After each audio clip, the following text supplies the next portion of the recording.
Welcome to Keith Knight, Don't Tread on Anyone. Today we have Pete Quiñones, the managing editor of the libertarianinstitute.org. He has two excellent books you got to check out. One is titled The Kids Are Not All Right and Freedom Through Memedom. Of course, links will be provided in the description below. Also, he's got a great podcast. It's called Free Man Beyond the Wall, and I was thinking of an episode to recommend. There's so many good ones. I got to recommend the latest Michael Huemer one, though, from a few days ago. Pete, thank you so much for taking the time today. It's been too long, man. I haven't spoken to you in a while. I know.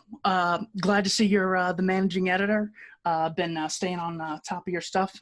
You and Richard Grove, man, what a dynamite duo that is. So today I thought we'd talk about where the right or the conservatives, people who talk a lot about freedom, where they actually go wrong. And your books obviously do a great job of conveying the freedom message. The first thing I want to discuss is primarily foreign policy related. The general thesis is other countries hate America because we are the representation of freedom, which challenges their totalitarian ideology, which is justifying controlling their citizenry. So instead of blaming America for the terrorists who attack us, you need to start blaming the terrorists, says the right-wing conservative. How do you respond? Well, everything that they've just accused other countries of, they're guilty of. And they're, let's go back to the old trope right after 9/11. They hate us for our freedoms. I mean, after the Patriot Act and after the crackdown of police in this country where, they have qualified immunity, every once in a while they sacrifice one of their own, like Amber Geiger to the, to their gods. But I mean, if they hated us for our freedoms 18 years ago, I mean, I assume they love us now because, we don't have any freedoms left. You can't go through an airport screener, of course, unless you get pre-check. And even then I have pre-check, and every once in a while they try and finger my butthole. So, we've lost all of that. We hate them because they're totalitarian. I mean, it's ludicrous. I mean, there are I've been to other countries where the police are not a presence, where the police aren't pulling people over because they're driving too fast, or they're not pulling people over because they rolled through a stop sign. I've been to another country where you don't see the police, where they only come out if they're needed, sort of like firemen, the way they should be in this country. All of that. I mean, once you get to foreign policy, you realize how there are so many libertarians who want to hold on to their old right-wing views. Maybe they think that it's going to help them to, somehow, by calling themselves right-wing libertarians or something like that, somehow they're going to appeal to right-wingers. But I mean, when I hear right-wing, I think pro-cops, I think pro-military, pro-empire. Now conservatives are anti-business and anti-free markets. What do I have? What do I have in common with them? Any of them? Well, that, of course, is the principle, is the problem with not having a principle and sort of believing in limited something or conserving society. Well, what happens when society then has a totally different culture? Is it inherently good to conserve something? What would the conservative ideology do for communist China? What would it do for North Korea? What would it have done for people living under the Soviet Union? So again, when you're not dealing with principles, you run into this nonsense. Well, a conservative in China right now would be looking to Mao's China and saying, remember the good old days? A conservative in Russia would be looking back to the Soviet Union and going, remember the good old days? Hey, really, it's conserving what? Didn't Lord Acton in the 1800s put this to rest, that you don't look backwards, you look forwards? You have a revolution in permanence. You're radical, that the libertarians are the radical ones. I just don't. I don't get that whole. When I see somebody who calls themselves a conservatarian, I just think that they're rather confused, because when I read libertarian, radical libertarians like Higgs and, Rothbard right up until, at the end, he, decided a strategy of appealing to the right was a good thing. And, maybe it was at the time. I mean, but I think that his whole strategy for appealing to the right has been disproven in the 2.5 years that Trump has been in office. I mean, Trump's a populist. And who does he attract? He attracts bootlickers, and he attracts, vets who, want to kill, think we should deport people who kneel for the national anthem. And they talk about how, the left wants to cancel people. Well, you were talking about canceling people 2 years ago if they took a knee for the national anthem. Maybe they just learned from you. Exactly. There is I do sometimes get into things on Facebook just to learn, just to try to get into the heads of the opposition. So I asked a conservative, actually a pretty prominent one who I've met, I said, does the US government killing civilians with sanctions and bombings in the Middle East have any effect on how Middle Easterners view America? Would you hate a country that did this to America? And I linked to the Guardian article, which says in 2016 alone, 26,171 bombs were dropped by the Obama administration. To which he responded, the deaths of civilians is the fault of the people who attacked us. They started the war against the US with 9/11, which is grounded in Islamic jihad. Man, I'm sorry, Pete, Cool, what man. is your final message to conservatives regarding foreign policy? Well, if they want to make it sound like on 9/11 that was the first time that civilians were ever attacked. First time ever. I seem to remember Madeleine Albright saying, "I think the price is worth it." For now, they at the time they thought there was 500,000 Iraqi children who had been killed by bombing and starved to death by American sanctions. It turns out that thankfully, it's more like 300,000. But seriously, 300,000? That's like Yankee Stadium filled up 7-8 times. I mean, that's the amount of people that before 9/11, the United States was, bombing and starving in Iraq, and that's not the only things that they were doing. Clinton was dropping bombs in Africa, blowing up aspirin factories. I mean, to think that 9/11 happened in a vacuum where it was just like, Osama bin Laden found a copy of the Constitution when he was in Saudi Arabia and was like, "Oh man, this can't stand. We have to blow those buildings up over there." I mean, do you remember that they tried to blow those buildings up earlier? I mean, it wasn't the first time. They tried to blow one. They tried to blow one building and have it fall into the other building. Well, why were they doing that back then? I mean, it's remarkable how these people worship the federal government. They worship the feds and call them heroes. And the CIA is the one who actually came out and said, "Yeah, it's this thing called blowback, and we go over there, we do, really fucked up stuff, and then we have to suffer the consequences of it." I mean, Scott Horton talks about in his book Fool's Errand that on 9/11 there were maybe 400 members of Al Qaeda in the world. How many did that turn into when you take into consideration how many Iraqis decided to join Al Qaeda because, Al Qaeda is Sunni. Saddam was Sunni. They overthrew the Sunnis, instituted a Shia government. What is Iran? Is Shia. So basically, the United States went to war in Iraq and strengthened Iran because now there's a Shia government and there's a Shia government in Iran.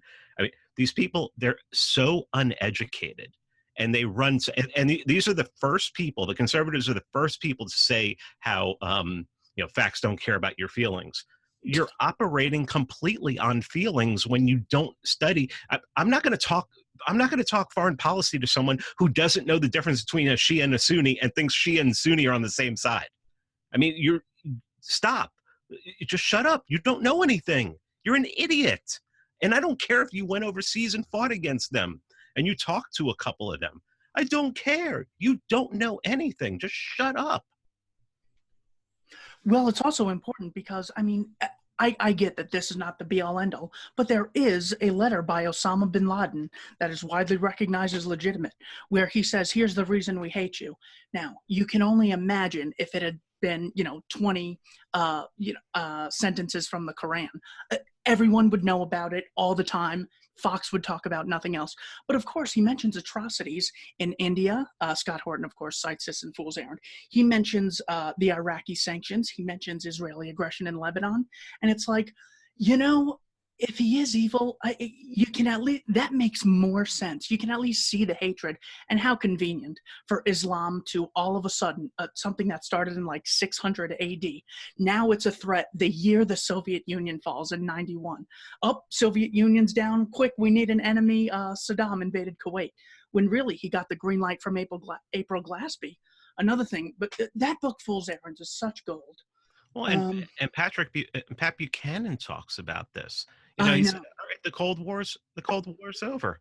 All right, so let's concentrate on trade and making the United States the richest country in the world.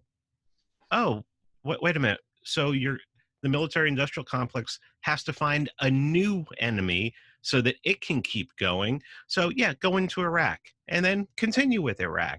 And then and the one war nobody wants to talk about is, because the Muslims there are white, I guess, is Serbia.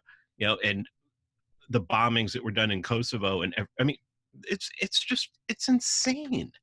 I mean, it's just absolutely insane that people can't open their eyes and just look at this. I mean, the articles are out there. It's like whenever I have a question about something, and it's like, okay, all right, so how did Iraq War 2.5 really start? Okay, email Scott Horton. You got a good article for Iraq War 2.5? Yeah, man, here it go. Here's the link. And then he sends me a link to a 5,000 word article, and it's just like, oh, so the United States started that. Oh, shocker. But you're not going to read about that on Breitbart, or you're not going to read about that on Fox News, and you're not going to read about that in National Review, or I mean, you might read you it's the kind of thing you read about in the American Conservative now, because they've turned and really started paying attention. But I mean, the American Conservative, I can just picture those types, the National Review types and the Breitbart types, just looking at them as, although from what I have heard, from what Scott's told me, is Breitbart, actually there are a lot of people on Breitbart that are realize these wars are just getting ridiculous, and they really just have to stop. So yeah, I mean, I guess there's some light at the end of the tunnel, but I mean, really the only way I think that right wingers are going to see this, conservatives are going to see the folly in the foreign policy that's been happening, since the end of the Cold War, is some right wingers going to have to really pick up the mantle and start talking about it, and somebody other than Tucker Carlson, because Tucker Carlson's really easy to ignore when he's talking about how horrible these wars are, and in the next second he's praising Elizabeth Warren's economic policies. So it's just like, well, which one, dude?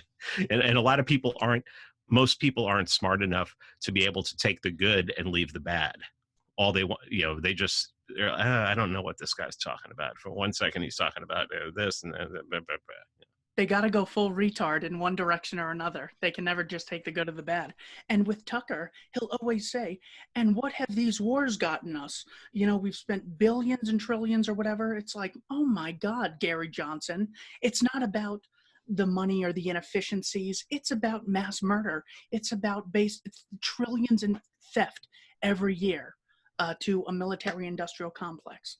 So even Tucker misses the point when we get this. So long story short, just in the foreign policy area, because I want to get around to where they're wrong on all spectrums here. In short, they are wrong on foreign policy because they disregard U.S. initiating aggression in many conflicts, what the CIA often refers to as blowback.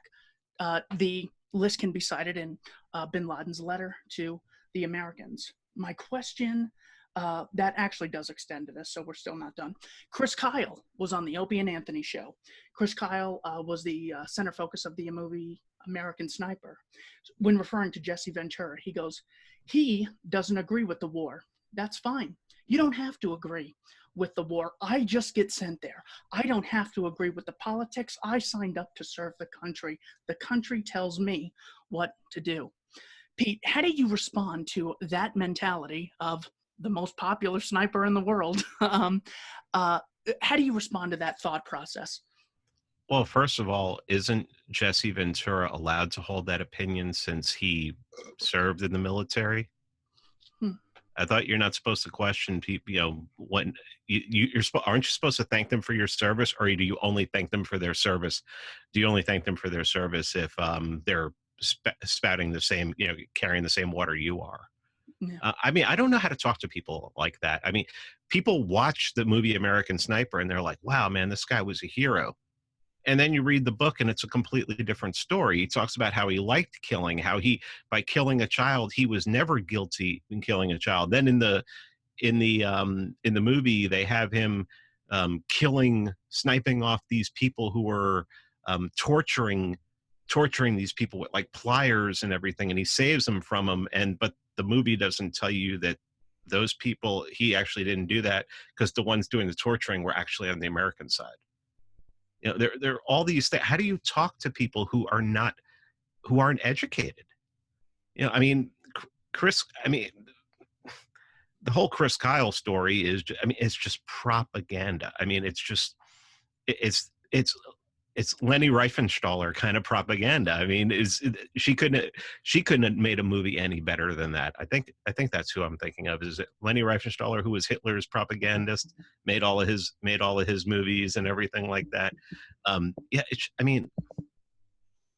it's hard to get through propaganda, man, especially when people go to work, come home, deal with the kids, and go to sleep, and they're not doing what I did when I first got into all this, was go to work, come home, and stay up till 2 or 3 o'clock in the morning reading.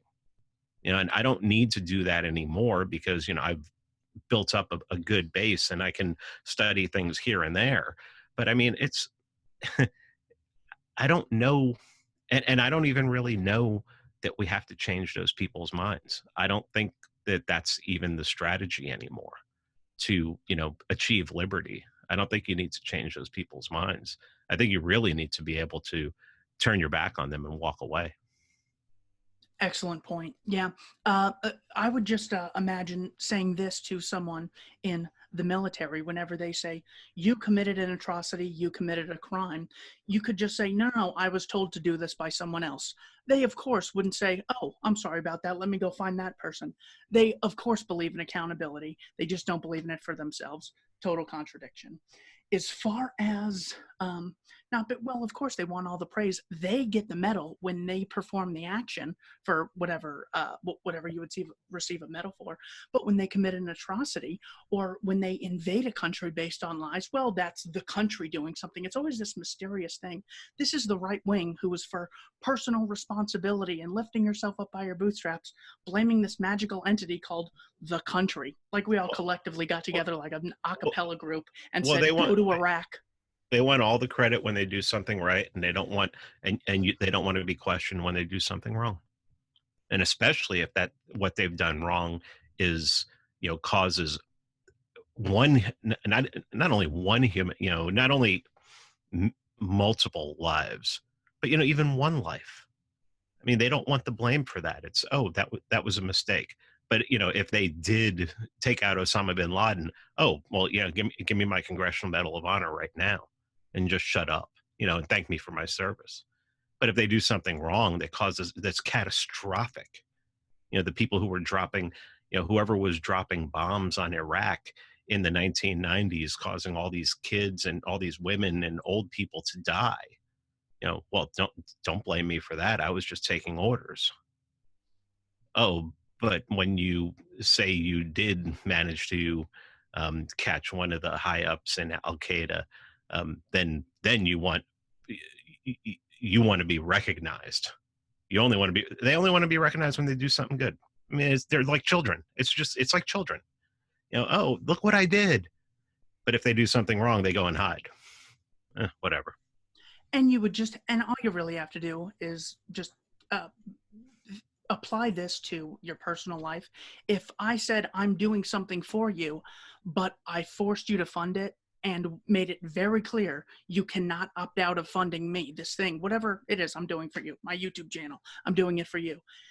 Can it really be said you're doing it for us when so much information is declassified, when people are like, hey, what's in Area 51? Oh, we'll murder anyone who tries to get in here. By the way, we're here for your safety. And all this stuff is for you. I mean, all the secrets, all the lies, you can't opt out of funding it. It is difficult to say at what point would these people say, you know what, it's not for me, never mind. I asked a statist, a left-wing statist, I go, hey, what do you think about this video? And it's Mike Pompeo saying, I was CIA director, we lied, we cheated, and we stole. And the whole crowd laughs. And he goes, it's what you got to do to protect the country sometimes. It's just like, that is such a cult that you don't even know you're in it, but it applies to left and right. Oh yeah, especially in the age of Obama. Obama made it really cool to like wars and to like the military and to support the military, and apparently to support the deep state as well, because hey, the left's been on the side of the deep state now ever since Trump got the nomination. So I mean, it's absolutely ridiculous that the left can look at Trump as somebody who was, worse than Bush or something like that. I mean, I think there are things about Trump that are worse than Bush. I mean, his worship of law enforcement and his absolute worship of the military is just absolutely disgusting. I mean, way more than Bush or any Republican president before him would have, even Eisenhower, who was the last president to wear a uniform in office. Wouldn't lick the boot as much as him. And when he left office, he said, you really got to watch out for this military industrial complex, because they're going to have you, things going to be bad. Oh man, was that ever a prophecy? I know, really. But if it were true, it would have come out by now. Well, the president says it. Smedley Butler said it decades before Eisenhower. It's still not true, you conspiracy theorist. There's another objection. We got like 5 or 6 more, so pace yourself accordingly. Okay. A well-funded and emotionally supported police force domestically is vital to civilization, stopping us from gang warfare and the rule of the strongest. How do you respond to that conservative claim? And if there is gang warfare, why does it exist? That's exactly. That's the question I would ask, is if there is gang warfare, why does it exist? Well, you have this thing called the war on drugs, which I can't remember who I heard say this about a year and a half ago, but it made so much sense. He said, as soon as a government is initiated, a black market rises up. Says, if you're going to have a government, there's going to be a black market. Because what does a government do? A government immediately starts saying, okay, this is verboten, this is prohibited. So they start prohibition. And a lot of times they do it on things that people actually want. The fact that conservatives and right-wingers cannot look at the war on drugs and compare it to prohibition, and the Volstead Act is just, I think it is just proof of how successful government schooling is, because it just basically teaches people not to be able to think and not to be able to, make simple correlations and just go, oh, let's see, prohibition caused people like Al Capone, and then we had Tommy guns all over the streets because there was a war going on, and it's and I think Bob Murphy did a great job on one of his episodes recently where he said libertarians and ANCAPs really need to stop making the argument that the reason why the drug trade is so violent is because they can't call the police for protection. No, the police aren't there to protect us. And he said, you don't see like the CEO and the board of BrandSmart doing drive-bys on Best Buy. Exactly. Because why? Because it's completely legal and above board. You're not doing it, and you're not making deals in back alleys. You're not fighting over a territory. It's all legal. Getting back to law enforcement and these gangs, well, I just talked about gangs. Gangs happen because you say people want to smoke marijuana. Make marijuana illegal, people are going to provide it because they're going to see a market. I mean, you say what you want about these, these kingpins, quote unquote, these violent people, or, when heroin, take like Frank Black up in, or Frank Lucas up in Harlem in New York in the 70s, in the 60s and 70s, became a heroin kingpin. Well, why was he able to do that? Because he found a source, he found a need, the source provided him with a product that people wanted. And what happened? He started distributing heroin. Other people started distributing heroin. They started getting in competition because it isn't open. I mean, this is so easy to see. The police before Prohibition, what was a policeman's job? To stop poaching? There was violence. Sure. Was there the kind of violence? Did the town next to me that has 10,000 people population, it didn't need a tank 100 years ago. It didn't need a tank in the 60s before the war on drugs started, before marijuana became Schedule 1. Why does it need a tank now? Well, it actually doesn't need a tank, but because of the war on drugs, if you can prove that you have a drug problem in your town, you can get military surplus. Oh, and guess what's going to be military surplus really soon? Drones. I mean, police are going to have drones soon. And you want to talk about, the law enforcement is protecting us from gangs. The laws that law enforcement enforces causes the gangs, if there are any. I mean, it's the chicken or the egg. What came first, the gangs or law enforcement? And law enforcement enforcing these laws. Law enforcement enforcing these laws. Prohibition. This is easy stuff. But like I said, 15,000 hours of public school, they government schooling, they got you, man. They're going to rewire. They're going to wire your brain so that you look at stuff like this and you're like, oh, those guys are heroes, man. If it wasn't for them, people would be getting. What does Kyle Wagner say on Facebook? If there were if there was anarchy, when I think of anarchy, the first thing I think of is someone eating someone's leg. Yeah. And it's like, so you get your idea of anarchy from Hollywood and sci-fi originals? It's like, what's wrong with you? What's wrong with you people? Don't you see that it's the police that are causing all these problems? I mean, it's remarkable. It's remarkable. Fire department does not ride around looking for fires. Police do. And why are police riding around when Warren versus District of Columbia in 1981 says that they have no duty to protect us? The only reason they're riding around is to generate income, is to stop people and generate income. I mean, the average police officer isn't even in the anti-drug trade. It's these little groups that they put together and these SWAT teams and everything like that. So what is the rest of law enforcement doing? They're fucking with us. It's like, okay, I drive a 20-year-old car. If the taillight on my car goes out, unless someone tells me, I'm not going to know because I don't have an indicator telling me that. But you can be damn sure if a cop pulls up behind me, he's going to pull me over and he's going to extort me for money because something's broken on my car. Say I'm poor and I can't afford to get it fixed. You're going to you're going to extort money from me. And then if I don't have the money, you're going to throw me in jail and destroy my life. How fucking retarded are you to look at this system and go, yeah, this is the only thing that's keeping us from being cannibals. Oh yeah. I mean, You got to let people opt out of funding this nonsense. I don't even believe conservatives when they say, I mean, I believe that they are emotionally triggered to say, yes, we support the police.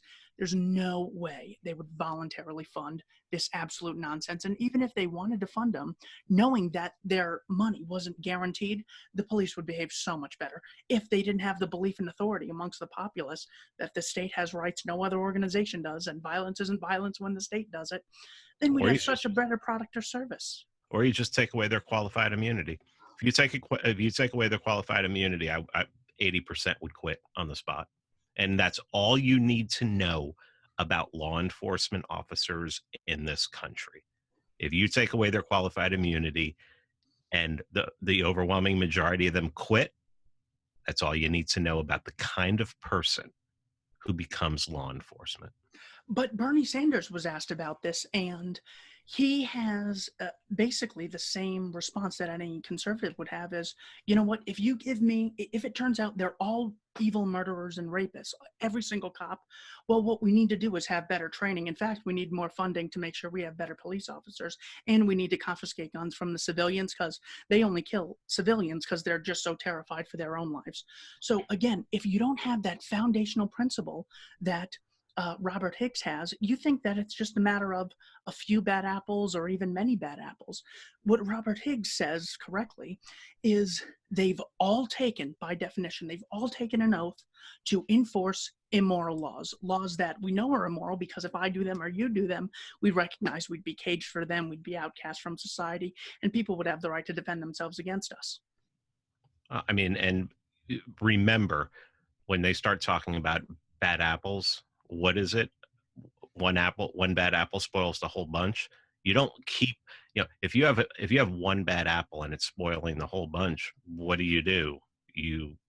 Okay, we're just going to take this. Oh, everybody else is. No, you throw the whole bunch away. But no, especially when you allow, there shouldn't even be public sector jobs. Yeah. But there are people with public sector jobs. There are public sector jobs that have unions. Think about that.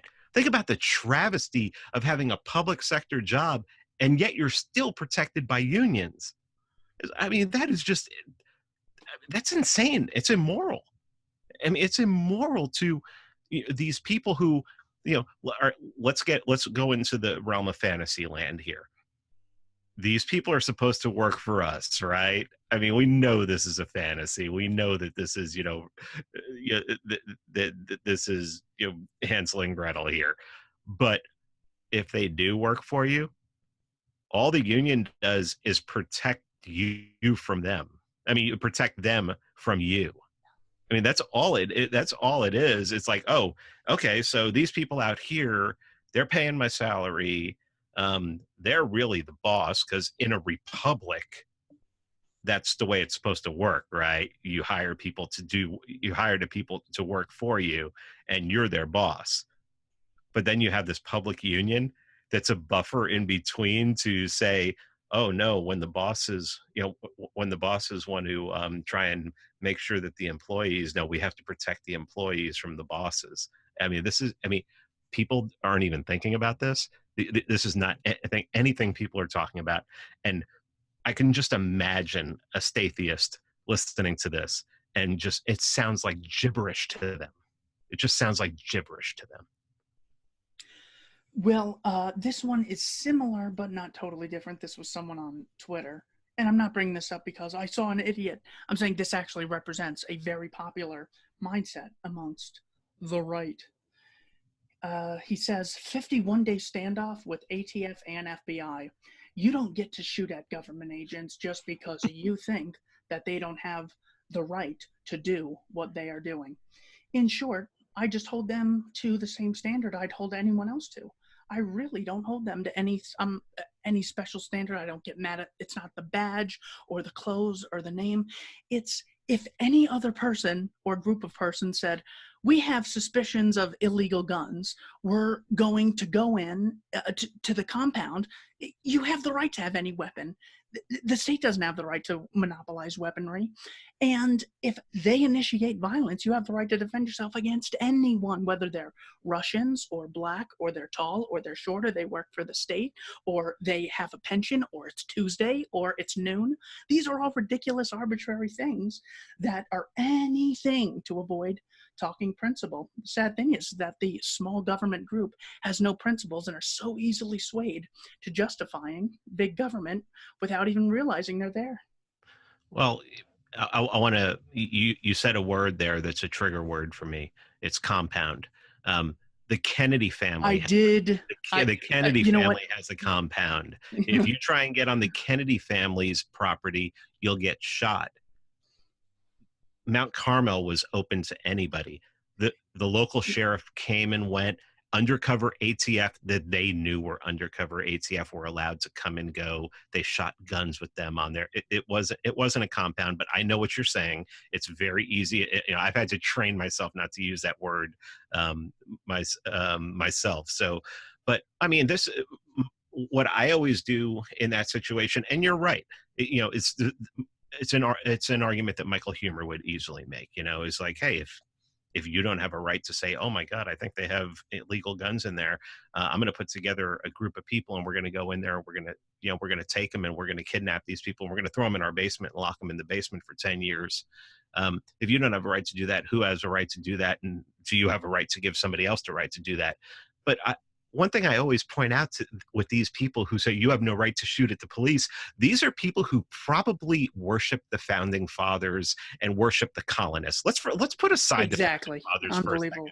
Let's put aside the founding fathers for a second. Okay, let's talk about the colonists, because the founding fathers, they're politicians, all right? Come on. Okay, let's be serious here. They were politicians. They were putting together a government to protect their black market trade and things that they were doing. But the colonists, like Bostonians in 1770, who decided we need to shoot the police, they worship these people. They call them heroes because they knew they were overstepping. And like I wrote an article today, I released an article on libertarianinstitute.org today talking about the whole Amber Geiger thing. What I say is the average proud American patriot today doesn't realize that they have less individual freedom than the average Bostonian did in 1770. There are stories of, colonists walking down the road in Boston, and some redcoat would be like, hey, and they'd just be like, fuck you, go away. And the redcoat would be, most of the time would just back off and be like, all right. They didn't want to be there, but those were cops. And you could tell a cop to fuck off. And as long as you didn't get violent with them, they mostly fucked off. But nowadays, let a cop walk up to you and start questioning you and asking you a question and saying, stand right here. And you go, I haven't done anything wrong. I'm going to walk away. They will fucking kill you. That's a hostage situation. And if you're defending a hostage situation, that's called Stockholm Syndrome. And you're in love with your captors. The fact that you can leave, well, can you leave? I mean, can the average American afford to leave the country? The ergo decreto fallacy. Oh, if you don't like it, leave. I mean, do you understand how expensive it is now, the amount of money? And then even if you do have the money, they can be like, no, if you want to leave, you still have to keep paying us.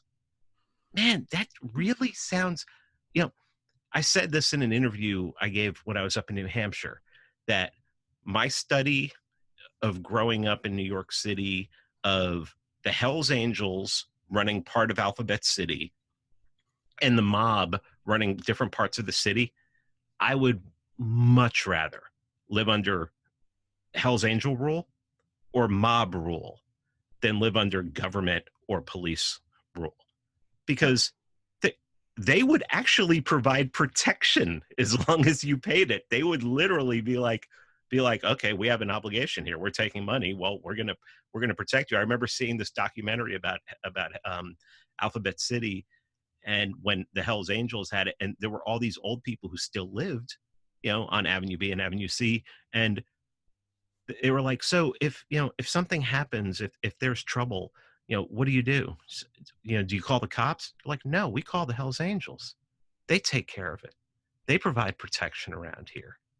I mean, they have no, talking about the social contract, Michael Huemer likes to talk about the social contract. It's like a contract is between two parties who agree to do so.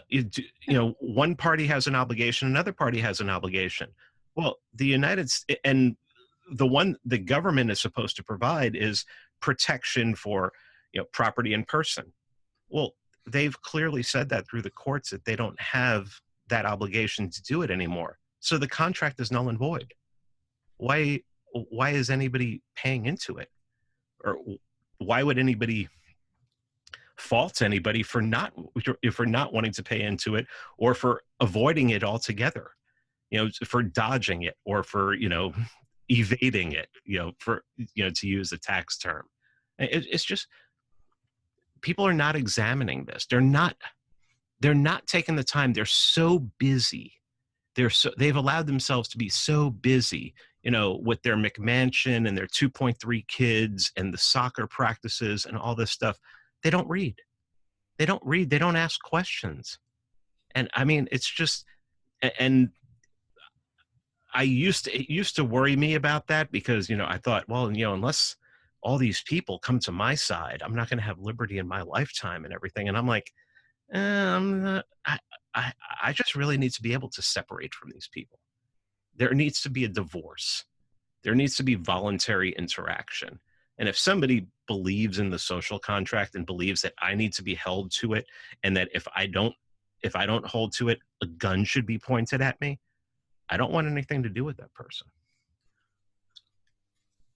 So the Waco compound word that I should not have used, That's okay. You're absolutely correct. I forget that Robert Rodriguez, that was his name, right?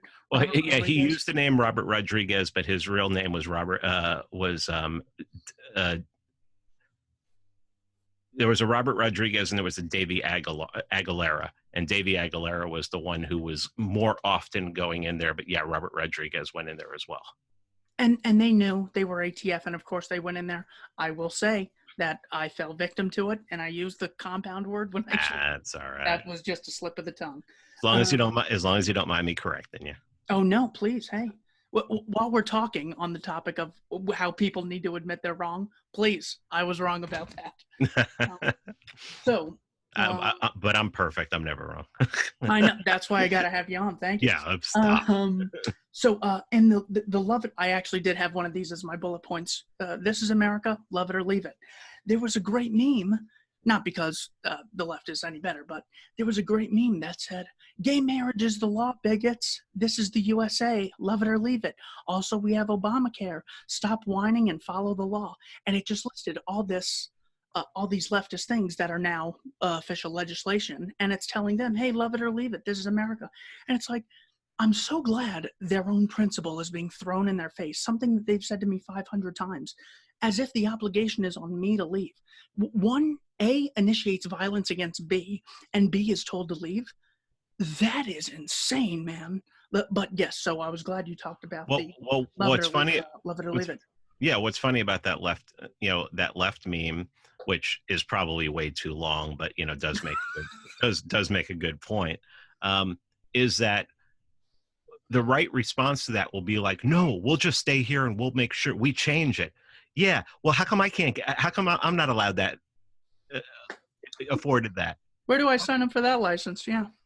How come I'm not allowed to do? Oh, so only if you're only in the left or you're in the right, if you're in one of the two cults, then, you're allowed to, try and change things and make change. Oh, but if I try and make change, if I try to take it back to, more colonial times when, there was more a sense of anarchy in the colonies, and than there way more than there is now. If I tried to take it back to that, then, I have to be put aside. I'm not even to be taken seriously. I love how I'm over here advocating for liberty, but because the leftist is in the cult, a cult that they think is legitimate, they'll take their opinion more seriously than they'll take mine. It's so ridiculous. I mean, that's literally, I mean, cognitive dissonance, any other word, any other term like that is just, it's so amazing. It's so amazing.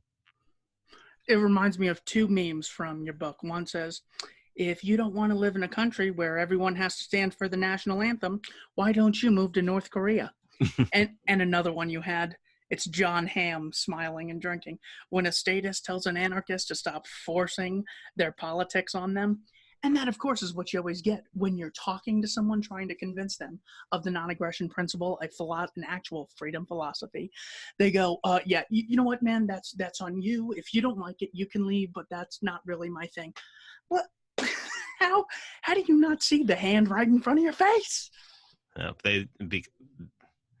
It's just brainwash, man. It's just that it's that term cognitive dissonance. I know it gets overused nowadays and everything, but really it's so true, and that goes along with confirmation bias, where you only want to see information that, I mean, I've taken to reading a lot of different stuff now. I'm reading a book by Emma Goldman now, and it's remarkable. When she talks about anarchy, it's friggin' amazing. I have to ignore all the economics when she starts talking about, syndicalism and how syndicalism can work and everything. But even still, while she's just trying to destroy capitalism and say how terrible it is, she'll get the very last sentence is always, yeah, but still people should only act voluntarily. So she knew that, because she was in Russia when she got out of jail here. She went to Russia and saw what the revolution did, and she saw all these people just getting killed for not holding the proper opinion. And she's like, this is insane. She's like, people have to be able to hold a different opinion than us. And so, I read different people. So I try to stretch out and, not only, read Rothbard and read Higgs and, and read Mises and everything like that. And, I try to read other stuff, but most people just, they're in their wheelhouse. And, I'm one of those people who thinks, in a stateless society, it's going to be panarchy. You're going to have groups over here that want to, have free markets, and you're going to have groups over here that want to be syndicalist and everything. And I welcome it. I think the syndicalist groups will probably end up being poorer than North Korea, if they don't want to trade, if they're not willing to work. There's the old story about Bernie Sanders joined the commune and he got kicked out because he wouldn't work, but, I'm fine. I'm fine with listening to I'm fine with listening to foreign policy arguments, but I also know that I've noticed that I'm willing to listen to new foreign policy arguments, stuff that I haven't heard before. I'll listen to a realist before I'll listen to a neocon, but even a realist, will start to bring in the tropes from the 2000s of they hate us for our freedoms. And I mean, I heard a realist on Scott's show recently say, we have to fight them over there before or we're going to fight them over here. And I'm like, you mean we didn't get rid of that trope in 2005? I thought that was gone. I mean, it was like, you resurrected that? Holy crap. How did you reanimate that one? I know, and poor Al-Qaeda has to fight us over there before we invade. See, there's no principle. There's just the ball's on your court now, and it's the containment nonsense. So as far as, oh God, what were you just saying?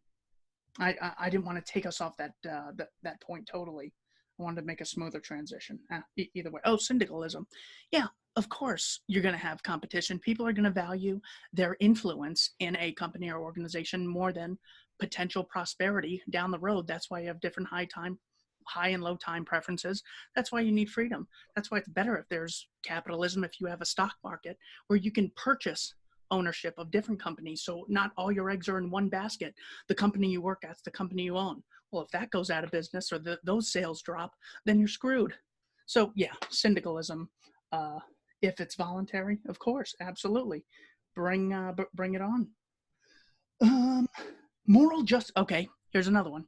Moral justification for public policy in America should be derived from the Constitution because that's what founded America. How do you respond? I mean, I normally when people bring up the Constitution, I quote Spooner, and that usually gets them, just to see the reaction. I want to see, when I say, the Constitution has either authorized the government that we have or been powerless to prevent it. I want to see, because, I've really realized lately that I've read No Treason like 6 times in the last month. And because I mean, that's like my favorite. That has quickly become my favorite book of libertarianism. I mean, his arguments in there. He's totally changed my opinion on people who call themselves anarchists who still vote. I mean, I'm not going to judge them. I mean, I understand his arguments for why people vote and how people feel like it's one of the only pieces of ammunition they have to try and prevent tyranny from hitting them. That really spoke to me, and that, and people are always, a lot of people will tell me that I'm just, it's just all principle and everything. I change my mind on stuff all the time. I read new stuff and I change my mind on things. But when it comes to the Constitution, one thing I like to bring up is the fact that the Constitution is illegitimate, is that those people went to Philadelphia to amend the Articles of Confederation, and they had no mandate to change, to throw out the Articles of Confederation and start something new. And that's one of the reasons why you had conventions in the states, because they had to go home and convince them that this new thing was actually going to be better for them. But who was it better for? It was better for a strong central government, because they knew. I mean, they knew what was going to happen. I mean, you can hate Alexander Hamilton all you want.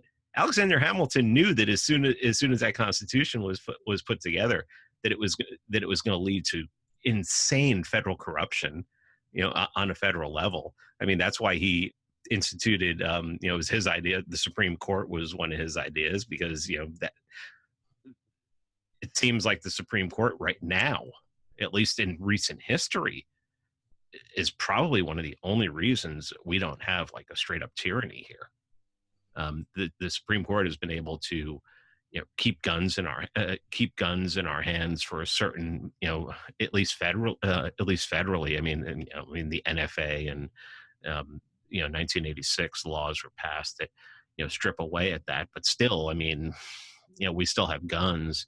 Another thing that Hamilton was pretty responsible for was the Electoral College. I mean, if there was an Electoral College, I mean, you can just imagine, how overrun that. I mean, this would just be, I mean, it's already a welfare nation, but it would be just 100% welfare. I mean, we'd had universal health care a long time ago. We'd had so much, I mean, we'd all be paying, no matter how much we made, 50 to 60% in taxes, just like they do in Sweden and Denmark.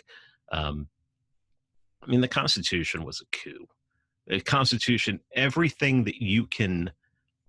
bad thing that you can look at that happened, especially New Deal, things that happened during the New Deal, things that happened during the Great Society, when those laws were being passed, they all were justified by the Constitution. And you can argue all day that, oh, well, that's just a misreading of the Constitution. And well, that's what government does. Government justifies what it does, and especially lawyers. And you got to remember, over half of Congress and over half of Congress of those 535 people are lawyers. How can they be trusted? And everybody who writes the laws, Obamacare. Who wrote Obamacare? Lobbyists for insurance companies, lawyers. Everything bad we've seen has come from lawyers. But going back to the Constitution, everything that we have, every bad thing, every overstep, everything that ties our hands from liberty has been backed up through the Constitution. And what's another thing the Constitution gave us? It enabled federal income tax. Up until that point, if the state wanted to tax you, sure, I mean, it was People consider the state their countries. Even someone like, you look at the Virginians, the founding Virginians. I mean, they very much considered Virginia to be their country. But John Adams referred to Massachusetts as his country. I mean, and John Adams and Jefferson, although they later in life became friends, I mean, they were very far apart on the political spectrum. So, I mean, the Constitution just destroyed all of that. It destroyed, and they make the argument of, we would have Balkan nations. We'd be like the Balkans, where you'd have all these different countries, and they'd constantly be fighting against each other. What evidence do you have of that? What evidence do you have that we'd be fighting against each other? We'd be trading with each other. We didn't need the Interstate Commerce Act. The Interstate Commerce Act didn't make trade possible. Trade was already happening. All the Interstate Commerce Act did was made the government powerful enough to control trade in the United States, and to make it so that, California can't legalize weed because someone could cross it over the border, and that would be a violation of the Interstate Commerce Act. And this is just, it's insanity. I mean, when people read the Constitution, if the Constitution if you actually, I'll finish with this, okay? How is a document that was designed to limit the power of government supposed to limit the power of government if the government defines what's in it? And therein lies the issue. Even if it was a totally perfect document, when you have a coercively funded monopoly in charge of enforcing it, what else would you expect? I mean, look, just replace government with Koch brothers. The Koch brothers should write a document, and they have to stick to it. They get to interpret the document. Everyone would laugh in your face. Do it with Walmart. Do it with Exxon. Do it with your neighbor. If you replace government with any other person or organization, you see how ridiculous this is. Next criticism, next claim from the unprincipled right-wing conservative: socialism, good in theory, bad in practice. How do you respond? How is it good in theory? So good in theory, I would say, doesn't it sound good that everyone works for everyone else? We all value each other as much as we value the other person, and we distribute goods to others as though they were ourselves or immediate family members. Have these people ever met another human being? The reason capitalism works is because of self-interest. People decide, okay, I'm going to create this product. Hopefully, and the best products are products that make mankind's life easier. What incentive? And in the process, it's like, take the iPhone or the iPad or something like that. People can't live without those nowadays. Or, I mean, they could, but they don't want to. Their happiness depends on it. I mean, are we to be upset at Apple because that they're worth billions and billions and billions because they made people's lives, and especially since so many people on the left hate corporations, but they love Apple. I mean, they're very selective with what corporations they hate, like Starbucks. Oh, Starbucks, isn't that $1 billion? Whatever. But the whole thing about socialism doesn't work in practice because of human nature. Humans are inherently selfish, which is why you can't have a government, which is why you can't have people in charge. You can't have rulers. You can have rules. You can have some kind of social hierarchy, but you can't have people ruling over other people and telling them what to do. And that's what socialism is. Socialism in theory is a bunch of people coming together to work for each other. I mean, a family would be socialist. How many dysfunctional families do you know? And what do you have, 4 or 5 people there? You think you're really going to get, I mean, if socialism worked as well as, you'd still have these 60s communes would be flourishing. I mean, these communes, I mean, think about it. We already talked about Bernie Sanders being kicked out of a commune because he went there to basically live off of other people. So you have and look at society as a whole. Even in a society like this where theoretically, anyone could become successful. I mean, even uneducated people start businesses and they become successful. Well, there are other people who don't become successful, right? Why? Well, they're either not smart enough, they're not willing to put in the work, low high time preference issues. I mean, it's not going to work. I mean, even if you got the smartest minds to come together and do things like that, there's going to be a profit motive, and then I mean, discounting the fact of, let's talk about Mises and the calculation problems and if things don't have prices, I mean, socialism can't work. It can't even work in theory. It's not even good on paper. I mean, so it's ridiculous. There's a reason why. I mean, I believe that a lot of Venezuela's problems are American sanctions and CIA and NED meddling, but also they nationalized their number one export. I mean, oil and farming. They're two most important things. And when you have bureaucrats running things, how are things going to be? Any conservative or right winger who makes the statement that socialism, is good in theory or works on paper, just hasn't really thought it through, or I think they're placating the person they're talking to. And they start the debate on losing ground, because when you talk about the technicalities of something, it's really hard to go and do specifics and be able to know what 7 billion people are going to do 5 years from now, 10 years, 50 years from now. It's impossible to know. The problem, again, is they don't stand on any foundational principles and realize socialism as the institutionalized aggression against private property. It's not people coming together. Russell Brand said, communism is just people working together. I mean, just the dumbest nonsense. AOC gets on Stephen Colbert's show and she's like, what being a democratic socialist means is that in a modern moral society, no one should be too poor to live. What are you? I believe that dumb shit. Does that make me a democratic socialist? What makes socialism unique is not sharing. It is the initiation of violence on a mass scale against peaceful people. The fact that you don't know that and you just say, socialism is bad. I mean, look, Bernie has or you could say, look, Bernie uses capitalist things. Okay, well, we use some government stuff too. What does that tell us? It just gets this back and forth game. But you do this, but you do that. Well, if you don't like it, leave. Well, I should leave. Wait, where am I? I mean, just the dumbest nonsense. Anything to not talk about principle. Yeah.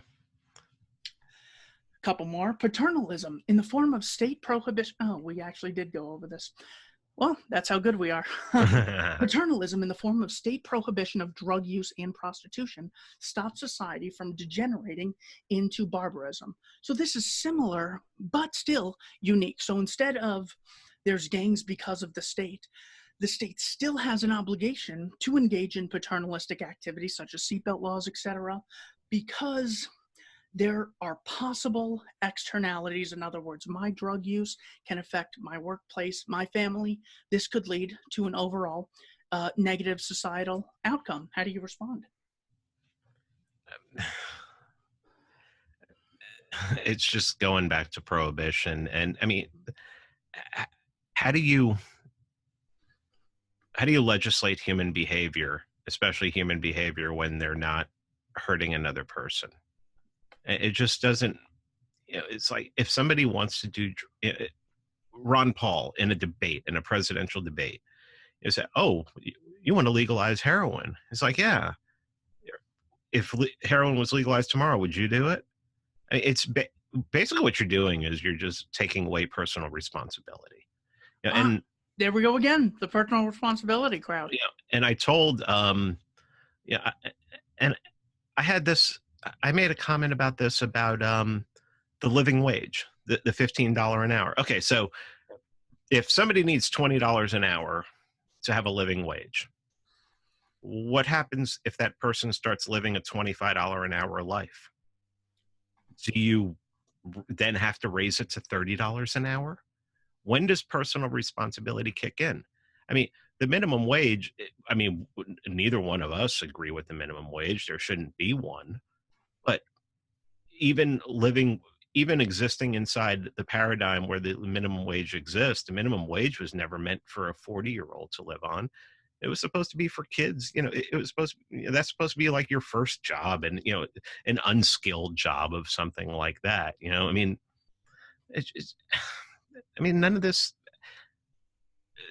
the whole drug argument about, oh, if, you know, how do you legislate morality? I mean, when you legislate morality, what do? You end up with drug addicts being arrested, thrown into jail, and then dying in prison of, you know, because they're, what is it called when they, their body starts cleaning out? God, how did I? Not detox. Yeah, but well, I mean, when they start detoxing, but withdrawal. When they start going through withdrawals. I mean, people have died from withdrawal symptoms in jail. Mm-hmm. And you're not doing it. I mean, you may want to make, some people want to make the argument, okay, these people are sick, it's a disease or whatever like that. I don't agree that it's a disease. Maybe it's a disease in your body once you start putting it in there, but it's something that you started doing. But these people would be much better off in a hospital than they would in jail. I mean, and just, I mean, I just don't know how I don't know how they make that argument. And then they want to make the argument that, you know, oh, if drugs are legal, there'd be drug addicts all over the street and everything. And it's like, and somebody made the argument that when Denver legalized weed completely, oh, the parks downtown, man, you should have just seen all the people that, you know, all the kids and everything, and they look homeless and they're sitting there and they're smoking weed all day and everything. You know, what are you going to do about that? How about legalize weed everywhere and spread that out? The only reason all those people are congregated there is because it's the only place that has legal weed right now. But I mean, they could go, I mean, some of those people might be from other places where there's no legal weed, but they went there for that. Or, I mean, it's not arguments from looking at things logically. You know, they're looking at things. It's another situation where people are looking at things emotionally, and they're not looking at logic and how just society tends to take care of itself. It tends to be self-ordering when you leave it alone. I mean, I believe society would be self-ordering if the government dropped, you know, disappeared tomorrow. I don't believe that there'd be people eating people's legs in the street, you know. But I mean, I don't know. You say the early ones were easy. You're getting harder. Yeah, I was gonna eat someone's leg the other day, but then I'm like, wait, there's a government. Yeah. Never mind. And then I just went to a restaurant and ate there instead. So the thing about families, you know, I was actually asked this by, I think his name was Bill Montgomery. He was the Arizona Attorney General. He goes, you know, if you think drugs are a victimless crime, well, you need to talk to you know, a family member who's had a drug addict, someone whose family member was a drug addict, then tell me it's no victimless crime. So I stand up and I go, yep, I had a family member, and this is actually a true story. I think for like 20 years, he was addicted to crack. And I said, yeah, it was terrible. But the only worst thing you could have done was to cage him. And then we would have totally had no contact with him. That would have victimized us even further. You would have ruined his life and our lives further by ruining his job prospects. And dear God knows what happens in prison. Speaking of prisons, the government can't keep drugs out of prison. So when I hear that their justification is, well, we're trying to get drugs off the streets, I don't believe it for a microsecond. It's an excuse to violently dominate the populace at large. I mean, it's one of those unprovable things that they push for.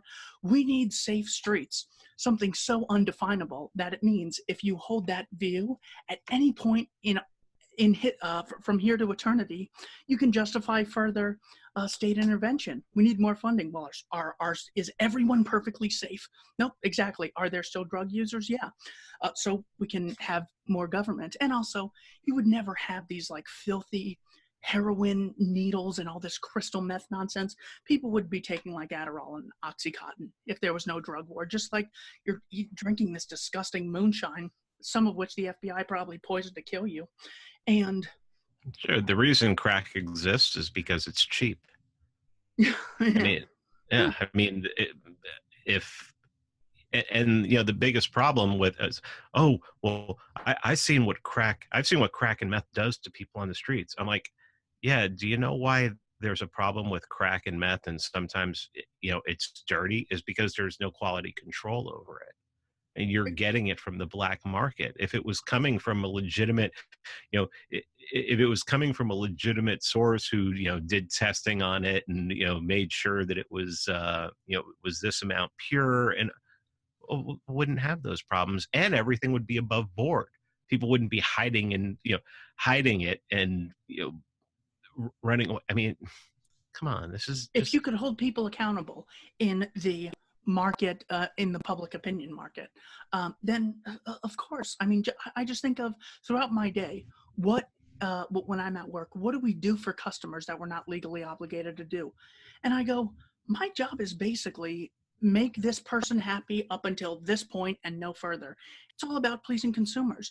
You think that drug manufacturers in a free market would be like, all right, here's how we kill people, here's how we make a lousy product. Yeah, some will. But that still doesn't justify government intervention, because even with the state prohibition, you still have people dying. So again, no good arguments for prostitute. Anyone who says you can't purchase a prostitute, not that it's anything I'm passionate about, but it is a pretty big, it's important in the sense of the state owns your body. If you can't sell a kidney or make an exchange for intercourse of whatever, it's this no principle, small government, whatever the hell that means, conservative philosophy that continuously kicks you until you realize you're in like Mauville without even, you know, without there ever being a real change in the conversations in society, because you're always talking about small government. Meanwhile, you have a large state. Yeah, talk about small government as it keeps growing.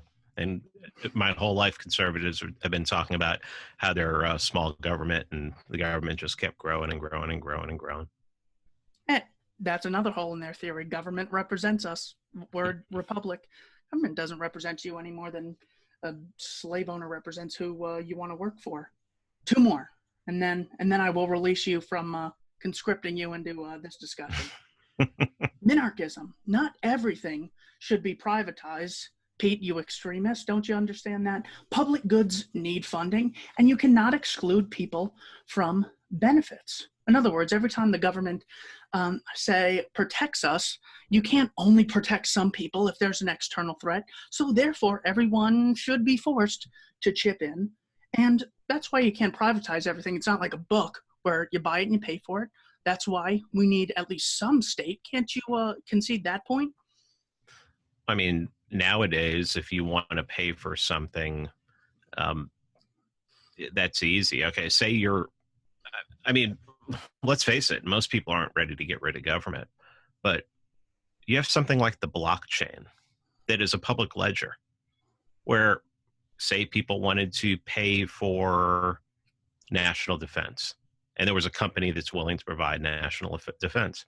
They could pay on the blockchain, and people could publicly see that they're contributing. Same thing with roads. So, I mean, this is what a frequent guest on my podcast, Donnie Gebert, he says, we're living in a Jetsons world and relying on Flintstones governance.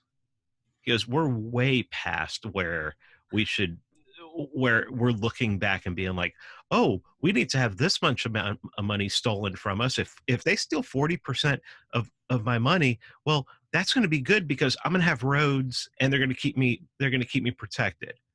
We've already talked about, you know, Walter Block wrote a book on how roads can be privatized that, you know, you could use as a doorstop. I mean, he went at length into why privatizing roads would be easy. National defense, you know, and then national defense. I mean, you know, Robert Murphy talks about how a libertarian society would be so rich that we could have who knows the kind of technology that we could have. We could have these invisible lasers that if some army tried to invade, we just turn these lasers on and it evaporates them. It seems like sci-fi technology, but even Donnie's like, wait a minute, I think this technology actually already exists. He goes, I think I read about this technology and that actually already exists and has been put on planes and things like that. So it's just basically people arguing to conserve something that doesn't need conserving. I mean, we can fund everything that we want. I mean, if I don't want police protection, fine. I shouldn't have to pay for police protection. But if my neighbor wants it, get on the police blockchain and make that payment every month. And, sure, now you have police. And same thing for roads. If I want to use this bridge over here, I'll buy a pass and, it'll scan it every time I go through. I mean, we're we're arguing about, I mean, it's like literally we're sitting here arguing over over whether muskets are better than AR-15s. I mean, it's beyond that. We're past that. I mean, we're at the point where we don't need central governance. We need distributed. We need this to be pared down as small as possible. Secession is no longer a dirty word. Even the left is using it. So, yeah, I mean, yeah. I don't even see it. I mean, some of these arguments are just, they're old. It's like I'm arguing over stuff I argued about 10 years ago, 11 years ago when I first became a libertarian. And technology since then has brought us into the future, by 50 years, but we just don't realize it yet. Oh, sure. And my whole point in this is, yeah, I get that these are totally old arguments. The problem is that they still haven't heard them. I still get, well, what about monopolies? I still get, well, most people support the minimum wage. Even in a red state like Arizona, they vote to raise the freaking minimum wage, hurting people with the least amount of experience and skills. I mean, so yes, I get that these are old, but heavens, they still need addressing more than ever.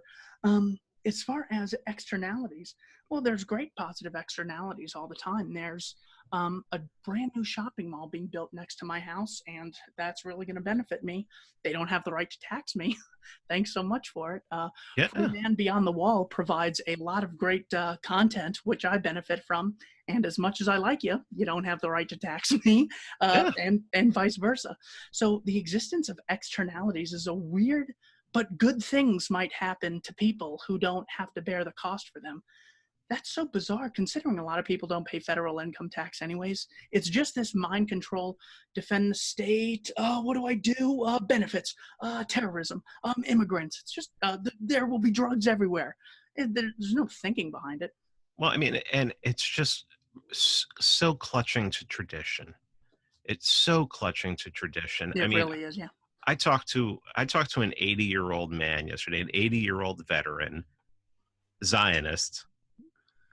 And I mean, he was bragging to me about how much he loved this country and went on his honeymoon to Israel. And, I mean, all the, and I told him, I said, don't you think, I said, do you think it's an anachronism that you should elect one person to rule over 350 million people? And he's just like looking at me like I'm from another planet. And it's all tradition. This 80-year-old man who has been brought up that the United States is the greatest country on the planet that gives you more freedom than anything else, and Israel is his greatest ally, and you have to do anything to back them up and say anything bad about them, you're an anti-Semite, and to question the government is the worst thing because I went out there and I fought for your freedoms. And it's like, can you stop with the bumper stickers? I mean, this is just, you're just throwing bumper stickers at me. Let's talk about something. I mean, and I told him, another thing I said to him was, you realize if you look at history that all nations and all empires fall. And right now there's bases in, 120 different countries. And that's an empire. It's just like Rome, 5th century AD. It's just like England, you know, going into the 20th century up through the middle of the 20th century. And they fall. They fall because of their own hubris. Why do you think that's not going to happen here? No answer. No answer. There's just the things that I'm mentioning are just impossible. It's never going to happen here. That's my problem with conservatives is when it comes right down to it, it's like, it's like Rothbard talked about in Left-Right Prospects for Liberty. They're just constantly looking backwards, or they have such an insane pessimism that the only thing that keeps them going is the next election. That is really sad, but true.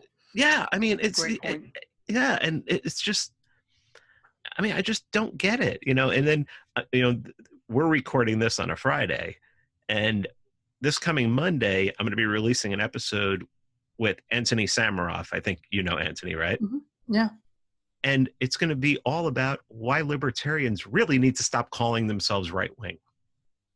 And a lot of it has to do with what we're talking about right here, is that when a libertarian who's supposed to be a radical for freedom starts calling themselves right-wing, what do people on the outside relate that to? All the horse shit that we've been talking about right here. It's like, oh, so what are you guys, just Republicans who want legal weed? I mean, literally, I mean, that's when you call yourself right-wing or left-wing. And I mean, all it is infighting. You're only using, the only reason you're using it is to distinguish yourself from those left libertarians. Well, just fuck it. I mean, this, I thought the non-aggression principle was like the most important thing. And if somebody doesn't agree with the non-aggression principle, then, they have to, I would say they have to be outside of the libertarian banner. But just even describing yourself, I mean, all the horrible shit that we've talked about right here, about conservatives and about right-wingers.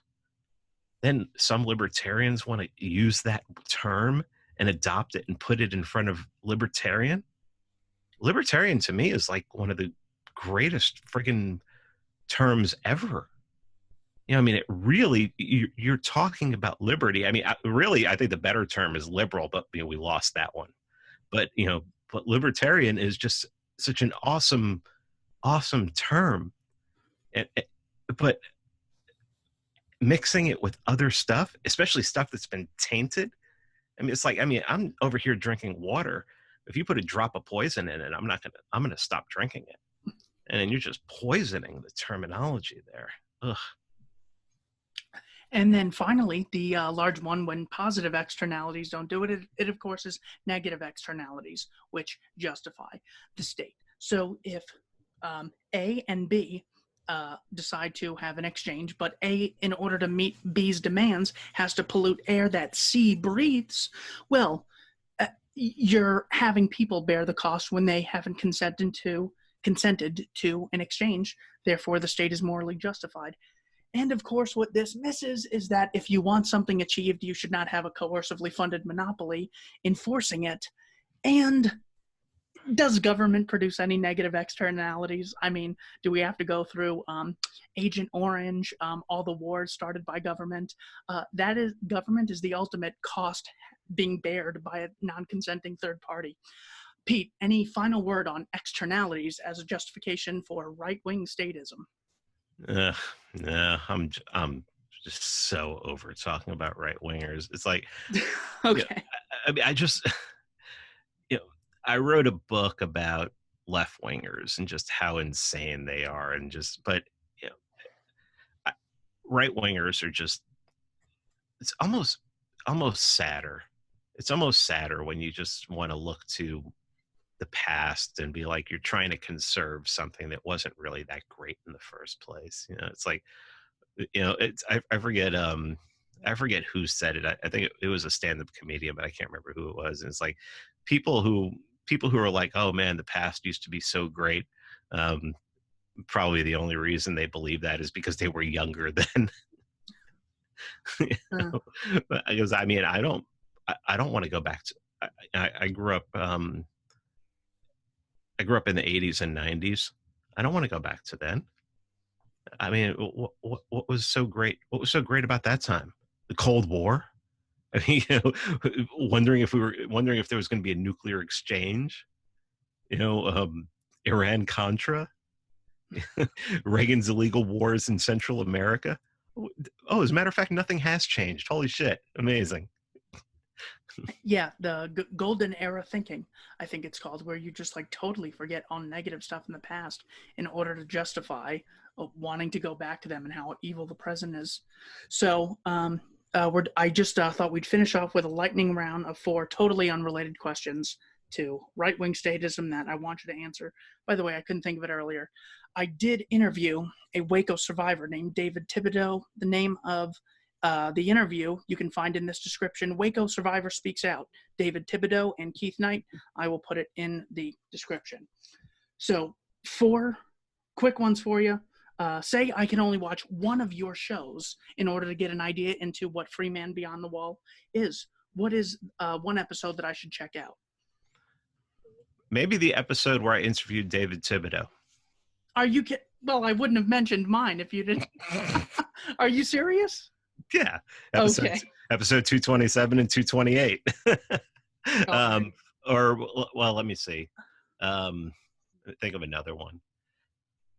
The one I did with Donnie Gebert. I can't remember. I think it's episode 290, and it's called Overcoming Flintstones Governance in a Jetsons World. That's a really, and we actually recorded that at the Mises Institute in their studio, and that was a lot of fun. That was a interview. How rare is it to interview somebody and you're in the same room?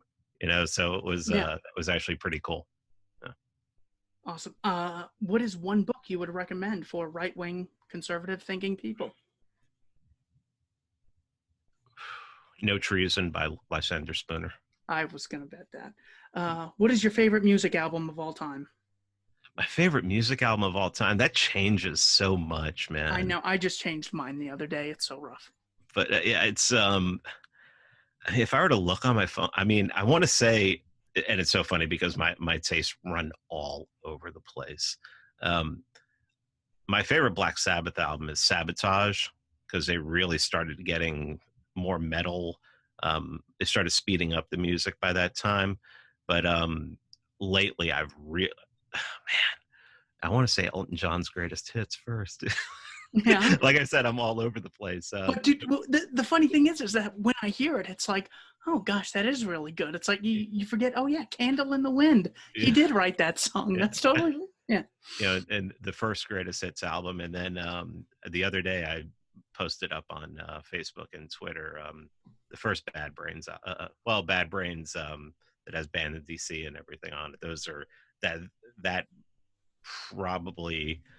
album probably changed my mind about a lot of things musically. So, but Black Sabbath was with me since I was 10 years old, and Elton John's been with me since before that because my parents listened to it.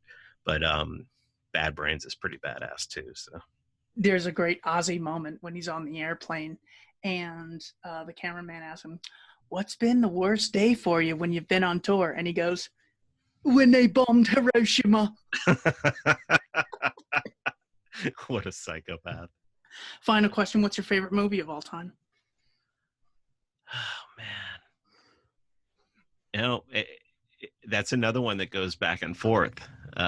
It does change. Even when I watch the same movie, I see different things than I saw 2 or 3 years ago.